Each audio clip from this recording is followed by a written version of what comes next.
താമരശ്ശേരി ചുരത്തിൽ ഗതാഗതം പുനഃസ്ഥാപിച്ചു. നിയന്ത്രണങ്ങളോടുകൂടി ചരക്ക് വാഹനങ്ങൾ ഉൾപ്പെടെ കടത്തിവിടാൻ തുടങ്ങി. മഴ കൂടുതൽ ശക്തമാകുകയാണെങ്കിൽ വീണ്ടും നിരോധനം ഏർപ്പെടുത്തും. കോഴിക്കോട് ജില്ലാ കളക്ടർ സ്നേഹിൽ കുമാർ സിംഗിന്റെ നേതൃത്വത്തിൽ നടന്ന ചർച്ചയിലാണ് തീരുമാനം.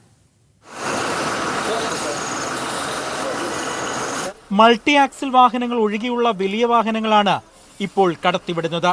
ഇതോടെ കഴിഞ്ഞ 4 ദിവസമായി തുടരുന്ന ഗതാഗത കുരുക്കിന് നേരിയ പരിഹാരമുണ്ടായി. കോഴിക്കോട് ജില്ലാ കളക്ടർ സ്നേഹിൽ കുമാർ സിംഗിന്റെ നേതൃത്വത്തിൽ ചേർന്ന യോഗത്തിലാണ് തീരുമാനമെടുത്തത്. പോലീസ് നിയന്ത്രണത്തോടെ കൃത്യമായ സമയം ഇടവിട്ടായിരിക്കും വാഹനങ്ങൾ കടത്തിവിടുക. റോഡിന് മുകളിൽ പാറയുടെ സ്ഥിതി പരിശോധിക്കാൻ GPS സംവിധാനം ഉപയോഗപ്പെടുത്തും.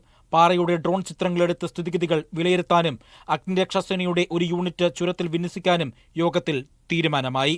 ചുരത്തിലെ വ്യൂ പോയിന്റിൽ വിനോദസഞ്ചാരികൾക്ക് ഇറങ്ങുന്നതിനും സമയം ചെലവഴിക്കുന്നതിനും നിയന്ത്രണം ഏർപ്പെടുത്തിയിട്ടുണ്ട്.